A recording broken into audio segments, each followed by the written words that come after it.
प्रमाणे दरवर्षी आमच्याकडे स्वर्गीय कानाशेठ म्हात्रे परिवार गौरी उत्सव मोठ्या थाटामाटात साजरा करतो।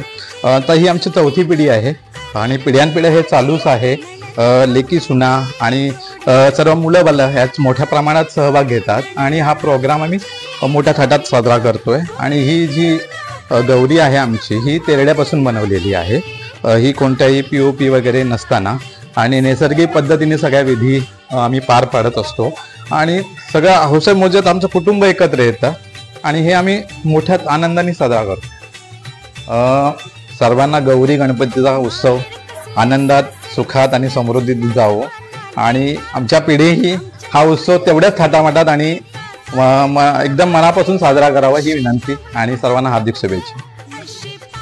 धाकटा कांदा गावामध्ये जी परंपरा आमची आहे एक 2 गाव एक गणपती आणि प्रत्येक कुटुंबाची गौर ही म्हात्रे कुटुंबाची गौर आहे। सुख संपत्ती धन प्राप्ती आणि सुख शांती लावणारी गौर आहे, नवसाला पावणारी आहे। या म्हात्रे कुटुंबाला भरभरून देणारी गौर आहे।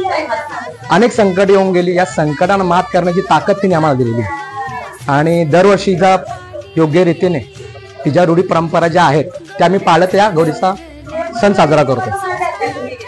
गौरीचं जो आव्हान होतो त्यानंतर गौरी दुसऱ्या दिवशी बसते, तिची आरती होते। या गौरीच्या निमित्ताने सर्व जेवढे भाविक आहेत, जेवढी आपली जनता आहे त्यांना सुख शांती समृद्धी मिळू दे। येणारी प्रत्येक वर्ष या सुख समृद्धीची जाऊ दे हीच गौरी चरणी नम्र निवेदन आहे।